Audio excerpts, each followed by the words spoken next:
Today, I'll present our research on aesthetic sensitivity, as Filippo said, but starting with its motivation. I consider our duty as scientists to regularly revise and question the origin and validity of the concepts and the methodology on which our work relies. There are principles, functions in science and society, and their usefulness. I'm convinced that this policy strengthens the foundations and relevance of our discipline and fosters fertile intra- and interdisciplinary discussion by promoting the generation of new research tools, paradigms, evidence, and ultimately knowledge. The present research is motivated by and fruit from an exercise of such self-discipline. In consequence, this presentation is structured as an argumentation to argue in favor of discarding the normative notions of aesthetic sensitivity and to introduce a new conception in line with current knowledge and useful to understand psychological phenomena. Namely, this research provides theoretical, methodological, and empirical grounds, contributing a historical critical review of the origin and development of the idea of aesthetic sensitivity, a new theoretical approach aligned with current neuroscientific knowledge, novel methodological tools to investigate psychological phenomena, and empirical evidence based on this conception that advances the scientific understanding of sensory evaluation and evaluative judgment more generally. The revision duties I mentioned involved inquiring into the emergence and evolution of the central notions of aesthetic sensitivity, discussing the roots, relevance, and function. This way, a historical critical review motivates, contextualizes, and provides historical depth to our new conception of aesthetic sensitivity. Aesthetic sensitivity is a central, polymorphic idea in empirical aesthetics, intrinsically linked to that of aesthetic experience, which existed before psychology and modern neuroscience. According to Kosmaya, the term aesthetic was coined in the 18th century German philosophy to designate a level of cognition that one receives from immediate sense experience prior to the intellectual abstraction, which organizes general knowledge. Then it was soon broadened to denote the insights imparted by the experience of beauty, considered to be immediate, particular rather than general, and intuitive rather than logical. Then establishing the validity of aesthetic judgments became a major preoccupation, so that setting standards for beauty and its concomitant pleasures and distinguishing genuine instances and sources became imperative. This process is explained by critical social and intellectual transformations during the 18th century in Europe. So first, intellectual circles around the turn of the 18th century were concerned with classifying the arts, so separating the fine from the mechanical arts or crafts. Whereas the fine arts imitated or perfected nature, required inspiration and genius, and had as their only purpose to propitiate refined and elevated contemplative aesthetic pleasure, crafts merely required skill and knowledge of convention and were expected to provide only functional pleasure. So this separation, the elevation of fine arts and the institution of a special aesthetic pleasure, were not motivated by knowledge of the human behavior connection of neuroscience, but products of intellectual, cultural, political, social, and economical factors. In short, the notion of aesthetic experience emerged in the 18th century because it supported the standard classification of the arts, with fine arts as a pinnacle, and contributed to social distinction with powerful and wealthy people at the top. So this is a lasting consequence of a profound inequality, the elevation of a particular set of activities, the fine arts, and people, the European bourgeois, above others. But intertwined with these factors or interests is the work of philosophers like Hutcheson, Hume, Burke, Hogarth, Gerard, and Allison, who took for granted that beauty, the sublime, and taste were central to philosophical discussion. So, for example, Hume studied the paradox of critical judgment. So while aesthetic judgments are subjective, objectivity is pursued when judging art. Then Shaftesbury introduced the idea of sense of beauty as a capacity of cultivated minds to understand harmony among parts, which should be disinterested in the moral sense. Accordingly, taste was a sign of moral and aesthetic character, fruit from experience and reflection, so that the great business in this and as in our lives, or in the whole life, is to correct our taste. Also for Hutcheson, aesthetic judgments require disinterestedness, a proper disposition to make impartial judgments of taste, not based on personal benefit or advantage. And then essential to this theory was that the value terms good and beautiful were applied to moral and aesthetic objects.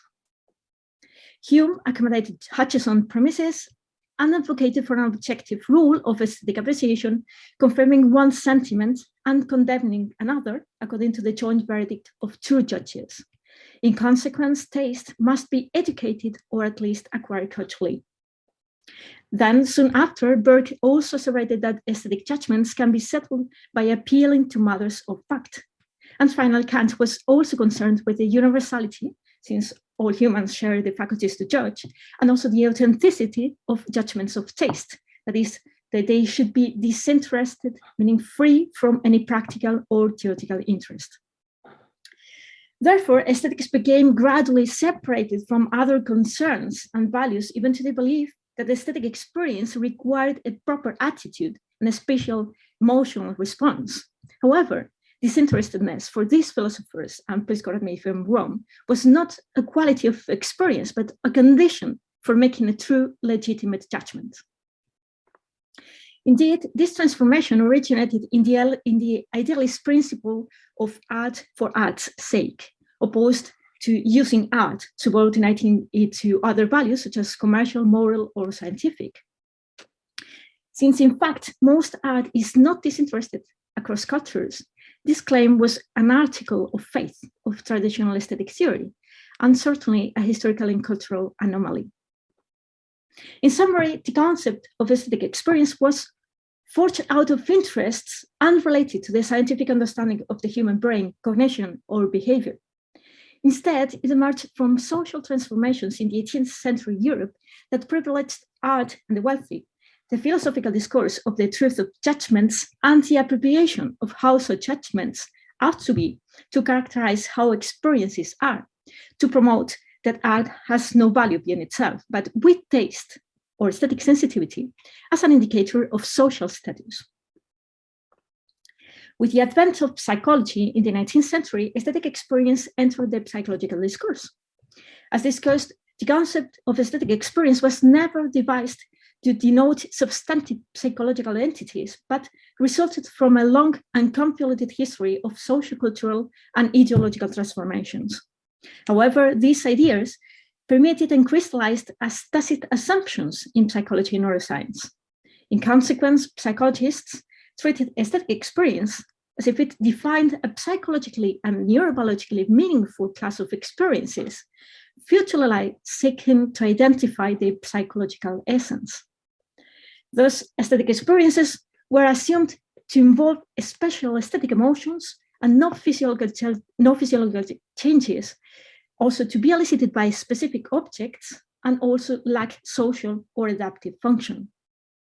That they lacked some essential features of emotions was key to justifying their specialness and as the object of art, involving a special attentive state centered on beautiful spatial objects or entailing pleasure and disinterestedness. On this ground, the emerging field of empirical aesthetics largely consecrated itself to provide scientific evidence to support these beliefs, or based psychological research on them.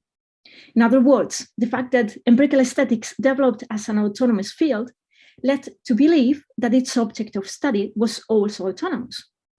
But these beliefs are scientifically unsupported. What is more, they contradict a wealth of scientific evidence and historical fact. On the contrary, concurring with the common currency hypothesis, aesthetic appreciation or aesthetic experience must be deemed a fundamental neurobiological phenomenon, yielding elementary hedonic values for cultural objects such as art and music, but also food, sex, social behavior, and economic transactions. This led us to investigate aesthetic appreciation as an aspect of sensory evaluation. and aesthetic sensitivity as a means to investigate sensory evaluation.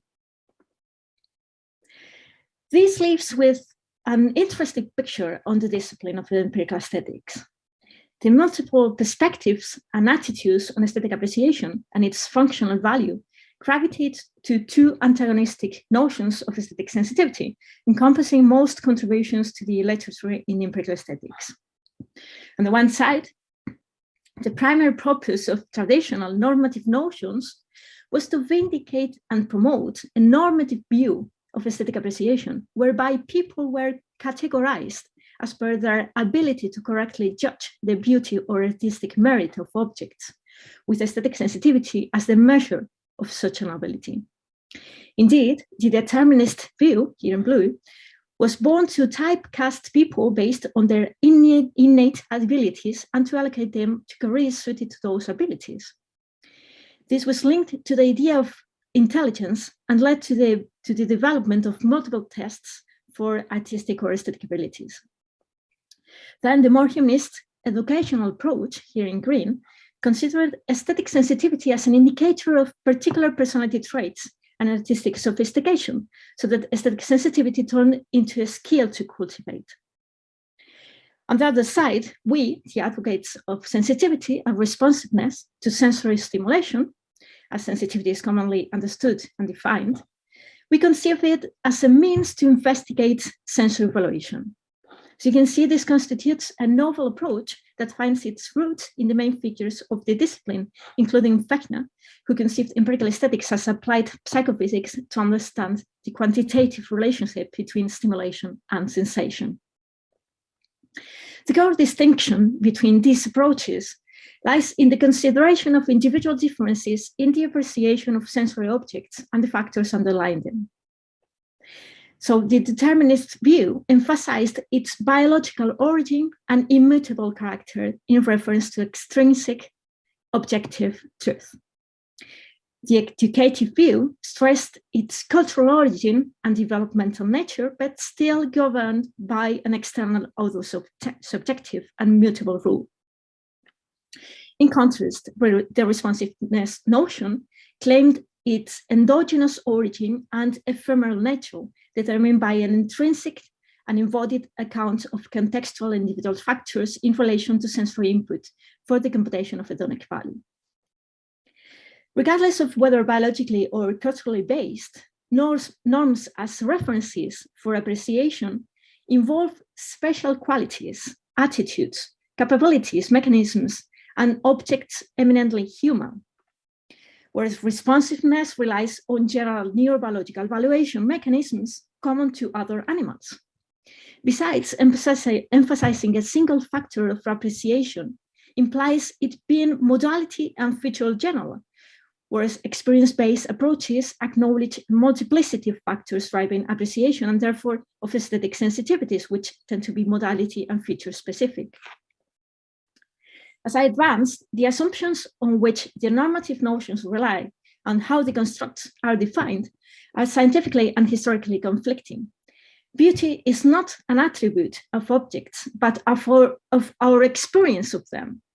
There's no ability uniquely human, general, universal, innate, immutable, and unrelated to other traits and experience. And there are no special objects or mechanisms. Therefore, the only contribution that normative notions of aesthetic sensitivity can make to empirical aesthetics is to study how much people conform to or deviate from exogenous imposed norms. But what would this show anyway? To say that someone has low aesthetic sensitivity, meaning that it's not good at discriminating beauty or has bad taste, makes sense only if it is the case that there exists objective beauty or standards of taste that people can notice and appreciate to varying degrees, and that scientists can measure that in a meaningful way. But both of these premises are faulty. Beauty, taste, and aesthetic value are concepts that developed in the particular context of the 18th century Western thought to refer to the pleasure that we get from perceiving. So if objective beauty or aesthetic value don't exist, there is nothing to measure, and no norm is required. If beauty and aesthetic value are in fact the pleasure of perception, what we do have is differences in the extent to which people find pleasure in perceiving. As already advanced, aesthetic appreciation must be considered as a fundamental neurobiological phenomenon, yielding elementary hedonic values for cultural objects such as art and music, but also food, sex, social behavior, and economic transactions, which led us to investigate aesthetic appreciation as an aspect of sensory evaluation and aesthetic sensitivity as a tool or a means to investigate sensory evaluation. So what is sensory evaluation and why is it so relevant? Humans and other organisms rely on sensory information to assign value to objects, situations, and events they encounter or anticipate, depending on their current state, goals, and expectations. So the ability to judge the external world as desirable or avoidable, liked or disliked, beneficial or damaging, enables comparing, deciding, and prioritizing actions. The evaluation of sensory objects is therefore a fundamental aspect of cognition and crucial for survival. Sensory evaluation involves assigning hedonic value to a stimulus based on its sensory properties combined with personal and contextual factors. So this is a graphic depiction of the neurobiological systems involved in computing hedonic values for sensory objects. Hedonic values are responses to projections from sensory systems to distributed nuclei in the reward system, modulated by input from the interoceptive and the executive systems, signaling homeostatic state and contextual information relevant to the evaluation event. These interactions are so essential that stimulus features alone can't account for preferences. This is a fundamental idea that we think urges to be explicitly and thoroughly discussed in cognitive science.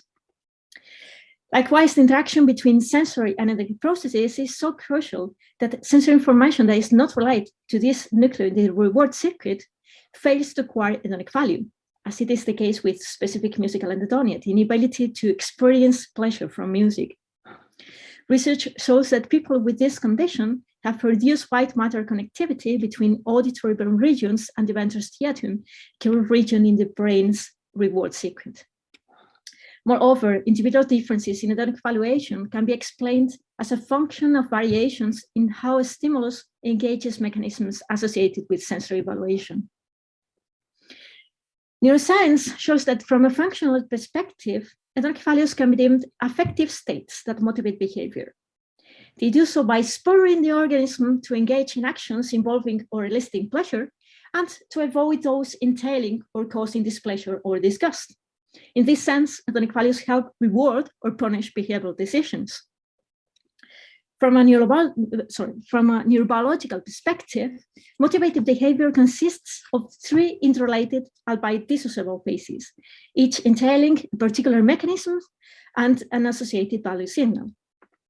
So first, in the appetitive phase, wanting mechanisms predict the likely reward of sensory input, informing and promoting approach avoidance behavior, biasing perception towards salient features, and modulating neural activity in perceptual and cognitive systems.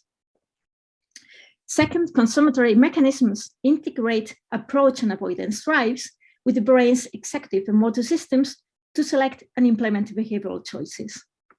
And finally, in the society phase, liking mechanisms evaluate the resulting reward arising from the chosen behavior.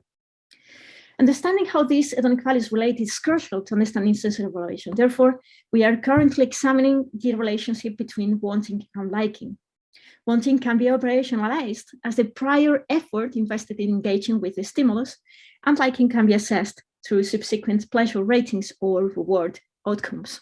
As you can notice, this applies to any cognitive organism or system, either biological or artificial. To understand how hedonic value is computed, our primary and framing aim was to investigate the role of object properties in sensory evaluation. To that end, we proposed a new conception of aesthetic sensitivity, defined as the extent to which a specific feature influences someone's liking. In other words, it assesses the degree to which an individual relies on a particular feature when evaluating an object. As you can appreciate, this is a very simple, straightforward, and intuitive idea, although quite fertile too, as we'll see. We quantify each participant's sensitivity to a specific object's property by extracting their individual slope from the random structure in linear mixed models. So according to this notion, someone who liked complex designs very much, but equally disliked simple ones, would be very highly and positively sensitive to complexity. In contrast, another person could be unaffected by this feature in the liking ratings, so that they'd be aesthetically insensitive to it. And another person could show just the opposite preference, liking more simple over complex stimuli. As this figure illustrates, individual sensitivities would be masked by the average, thus disregarding personal and contextual factors that we know are essential to sensory evaluation. Therefore, it's not enough to say that people generally like complex stimuli, for example, since we are interested in the psychological processes driving evaluative judgments. Importantly, this idea can be applied to any kind of judgment and sensory feature. Among other advantages, this enables us to assess and inspect the relationships between different kinds of sensitivities, or whether and how differences in the extent to which people take into account perceptual features when evaluating an object are associated to or caused by structural or functional brain differences. In summary, our approach provides an individual measure of responsiveness to a particular feature in a range of customizable tasks. Therefore, further applications could be, for example, to inquire into the relationships between aesthetic sensitivity to particular features and creativity in the manipulation of those features, or also to elucidate the neural underpinnings of aesthetic creativity and appreciation, or to unveil the effects of context in art experiences. In addition, I'm currently developing a nonlinear and continuous version of this measure. This would afford investigation of, for instance, phenomena thought to involve optimal intermediate levels, like negative quadratic or inverted U-shaped relationships, as in Belain's landmark theory. But more generally, this will facilitate testing the learning progress hypothesis, which encompasses process influency, intrinsic motivation, curiosity, and other related theories such as Belain's. The learning progress hypothesis posits that the brain is intrinsically motivated to pursue actions in which predictions improve, and entails the existence of progress niches, which are levels of optimal challenge and maximal pressure. Ultimately, a nonlinear and continuous measure of aesthetic sensitivity would allow the inquiry into predictive processes and the temporal unfolding of sensory evaluation, among other psychological phenomena. So to examine our notion of aesthetic sensitivity, we needed a stimuli with well-defined and measurable features. Because we were innovating with the concept, it seemed reasonable to test it with well-defined, well-established tools. Therefore, we first chose for abstract structural properties of objects susceptible to affect sensory evaluation in both the visual and the auditory modalities.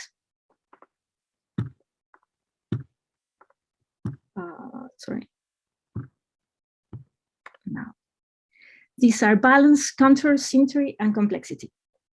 First, we used these well-known sets of images and their corresponding measures of each varied property to investigate aesthetic sensitivity in the visual modality. And then, apart from investigating sensory evaluation, also in the auditory modality, we wished to ascertain whether an hedonic value is mediated by abstractions into a model of representations or computed directly from the sensory information.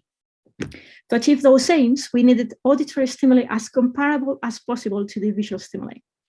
And because there was no such stimulus set valuable, I composed a must. A set of 204-second monophonic piano-like musical motifs in C major with the same musical idiom and acoustic features, expressly composed for empirical research and designed to combine experimental control and music appeal. The must set comprises 4 subsets of motifs that vary in balance, contour, symmetry, and complexity, so that the parameters of variation in each subset are analogous to those used to generate the visual sets. I may elaborate on this later if you're interested. But then I'll just say that we assessed these 200 motifs behaviorally and computationally, deriving a battery of computational measures for the manipulated structural parameters, devising the MUST toolbooks for MATLAB. Then a principal components analysis revealed composite measures for musical balance, melodic and rhythmic contour, musical symmetry, and melodic and rhythmic complexity, which proved to be good predictors of perceptual balance, contour, symmetry, and complexity, respectively. We made the MUST set and the computational measures available as open sources for research at OSF and GitHub, and I'm pleased to see that other researchers use them already in their behavioral and neuroimaging studies. Our empirical studies, in particular, used the average set, which includes the 12 most extreme stimuli in each pool, for which the agreement in perceptual judgments was maximum. In addition, I've created the second version of the MUST, which I'm about to validate, and I've improved the accuracy and the usability of some of the MUST measures, developing a new and generalizable version of the MUST toolbox. All this can be accessed through the same link at the bottom of this and the preceding slides. And I might share the slides with you later if you want. Besides, I've curated the NatMust, which consists of short excerpts from the Western repertoire, varying in the same parameters as the MUST study, therefore analogous to the rich MUST set. Then we assessed the 96 motifs behaviorally and computationally, upgrading the MUST toolbox. The principal components analysis again revealed components roughly similar to those for the MUST stimuli, but with a single component per attribute. Therefore, we have single components for musical balance, musical contour, symmetry, and complexity here on the right. The results of the behavioral and the computational assessments suggest that both the MUST and the NatMust sets are sensitive to non-musicians' abilities to detect degrees of musical balance, contour, symmetry, and complexity, and that these were accurately captured by the MUST measures because participants' judgments consistently matched the stimulus design were largely explained by the models.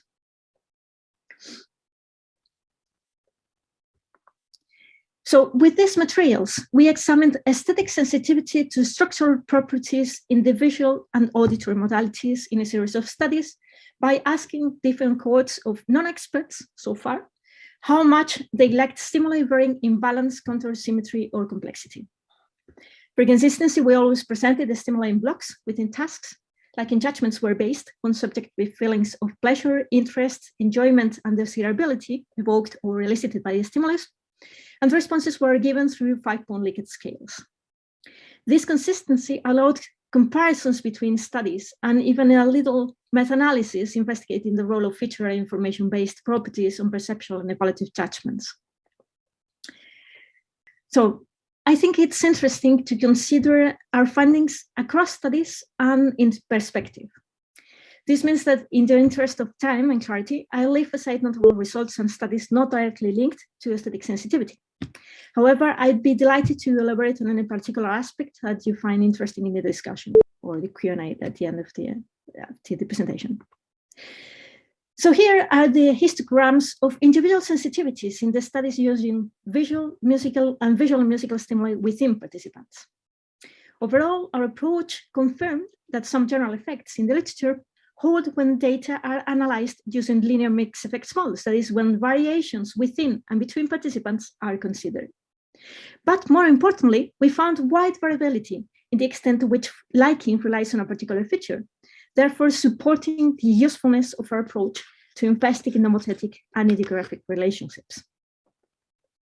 For instance, where some participants preferred smooth melodic contours, others were indifferent to this feature and most preferred jagged contours. Therefore, what we observe in these graphs is considerable dispersion in how people use each feature when evaluating a sensory object. Besides, our approach also uncovers interesting differences. So some features like melodic contour or complexity tend to be bipolar in the sense that some people prefer jagged or complex over smooth or simple stimuli, while others prefer the opposite.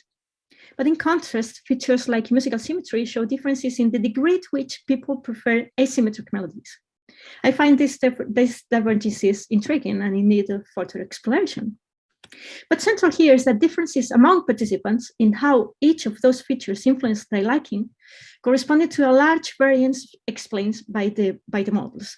So for instance, variability among the participants represented over the 75% of the variance accounted for by the models of visual contour. In all cases, the inclusion of the random slope for the features within participants produced a better fit to the data. Noteworthy comparable variability has been replicated in further studies regarding not only hedonic, but also perceptual, predictive, and affective and other judgments of this and other stimuli varying in these and other properties, therefore adding support and extending our approach. Such comparable variability obliged to a closer look at the relationships between sensitivities in subsequent analysis. But before addressing them, it's important to note that according to the measure, the way that these object features influence individual liking judgments did not substantially differ after fortnight periods under similar conditions, which implies that our measure is reliable. This is what these blunt graphs show, that most test-retest differences in visual and musical sensitivities fell within the limits of agreement, marking the smallest real difference here corresponding to the horizontal dashed red lines. Noteworthy, these results indicate that the measure is stable, which does not mean that the construct is stable. So if we change the conditions, the aesthetic sensitivities might change. And this difference would not be attributable to measurement error, but to the manipulation of the conditions. Therefore, this reliability of our measure could be leveraged to investigate preference development or to examine the effects of context in which judgments are made, for example. Interestingly, aesthetic sensitivity to information content, or surprisal, shows very similar or even slightly higher reliability than aesthetic sensitivities to feature-based properties. Another particularly remarkable finding is the binary aesthetic sensitivity profiles across variation in musical features, which also appear to be stable in time. Our first interpretation is that these profiles might reflect an underlying preference for higher or lower information content across variations in feature-based properties. In fact, this is exactly what we found when expecting aesthetic sensitivities to idiom STM information content, or surprisal, using the MUST and other auditory and visual dynamic stimuli. Notwithstanding the consistency of these profiles across stimuli and experimental paradigms, these results are preliminary and not causal, but correlation. Nevertheless, it's worth noting that the number of clusters and their nature and composition emerge directly from the data. Taken together, the results suggest some overlap of feature information-based properties, and also that dynamic modality general information-based complexity drives liking across variation in modality-specific features and is processed separately from static visual complexity, at least. Indeed, aesthetic sensitivities to visual and musical balance, symmetry, and complexity were unrelated across domains when using static visual stimuli, further suggesting that in the sensory evaluation process, the attributes conveyed from sensory regions to the reward circuit correspond to concrete and modality-specific representations of visual and auditory features, rather than abstract modality general representations of those features. By contrast, aesthetic sensitivities to visual and melodic contour significantly correlated. Namely, participants who like curved images also tended to like melodically smooth motifs and vice versa. We believe that this might reflect differences in people's general sensitivity to negative and arousing effect, resulting from the potential threat, unusualness, and uncertainty inherent to jagged melodies and figures, and conversely, positive and calm effect elicited by smooth music and visual objects. Even though the sample is too homogeneous to draw strong conclusions, these results seem compelling and deserve further exploration in our view. And lastly, we model individual sensitivity as a function of intelligence, art experience involving art, interest, and knowledge, openness to experience, need for cognitive closure, and desire for aesthetics. We only found modality-specific associations between visual aesthetic sensitivities and art experience, and between aesthetic sensitivity to musical balance and openness to experience. These outcomes seem to reflect that different forms of experience and expertise in visual art lead to a higher preference for unbalanced, sharp-angled, asymmetric, and complex visual designs, and that more balanced melodies may connote a stronger sense of development and continuity in the sense of a more open musical discourse. However, these results were inconsistent across studies and explained a very, very small proportion of the variance. In contrast, further research reveals an interesting impact of need for connection on aesthetic sensitivities.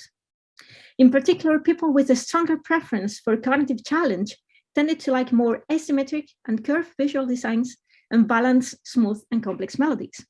Not surprisingly, these results align with the aesthetic sensitivity profiles and the impact of information-based properties across variation in domain-specific feature-based properties. On the whole, the results across studies suggest three main factors with associated traits and psychological mechanisms driving sensory evaluation. First, learning progress of domain-general information-based complexity, in which progress niches are linked to a general preference for cognitive challenge. Second, a domain-general preference for counter as a manifestation of a general affective sensitivity, plausibly stemming from a defensive mechanism.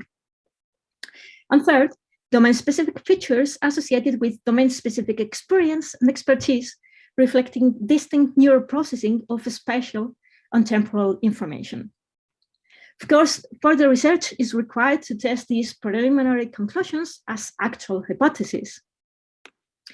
In sum, our notion of aesthetic sensitivity assesses how a cognitive system uses sensory information in evaluative judgments.